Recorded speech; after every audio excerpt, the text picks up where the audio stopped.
by setting the April 15th, 2022 deadline. However, in so doing, ladies and gentlemen,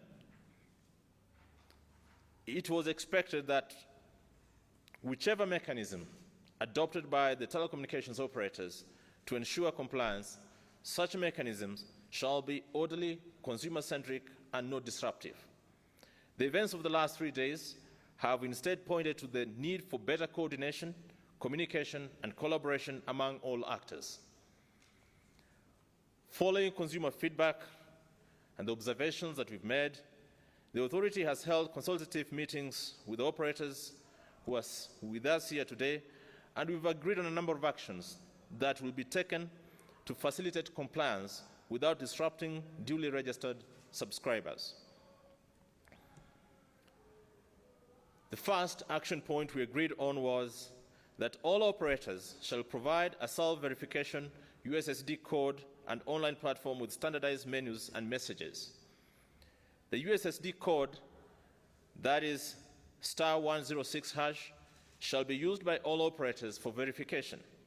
This means that subscribers do not have to physically present themselves at the operator's customer service centers unless it is necessary. We also agreed to focus on minimum requirements.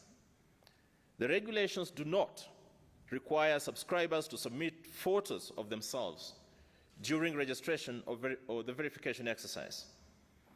However, records of subscribers must include identification documents such as national IDs, service cards for disciplined forces, passports, and birth certification, whichever is applicable. Of course, we've indicated that we must insist that this is not fresh registration, but validation. We have agreed that this is not registration or a fresh registration exercise. A fresh registration exercise presumes declaring the existing registration null and void. This is not the case.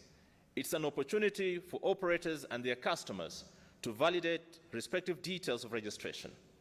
The exercise will address the documentation gaps that have become commonplace, as already indicated earlier. Our aim is to ensure 100% compliance. The operators and subscribers must cooperate to ensure full compliance with legal requirements of SIM card registration. This is beneficial to both subscribers and their respective operators or service providers. As a result, the exercise will continue until 15th of April deadline that has been set as deadline, and the authority will provide further guidance depending on the outcome of that exercise. Ladies and gentlemen, the requirement to update subscriber registration details is being done primarily to protect consumers of telecommunication services, who is basically you and myself, including, of course, the CEO sitting here. They're also customers of their own telecommunications operators. Incidences of SIM boxing, financial fraud, kidnapping, terrorism, and related crimes prevail in situations of compromised SIM card registration processes. How can we win the war against such crimes if we cannot participate by ensuring that our records are actually updated? Last but not least, we are also sensitive to the impact of misinformation, especially around this particular period of electioneering. We have already seen how facts around this exercise have been misrepresented and misinterpreted. We have already, while it is not a surprise to us, I wish to encourage the media and the public to be vigilant on facts as we go through this exercise.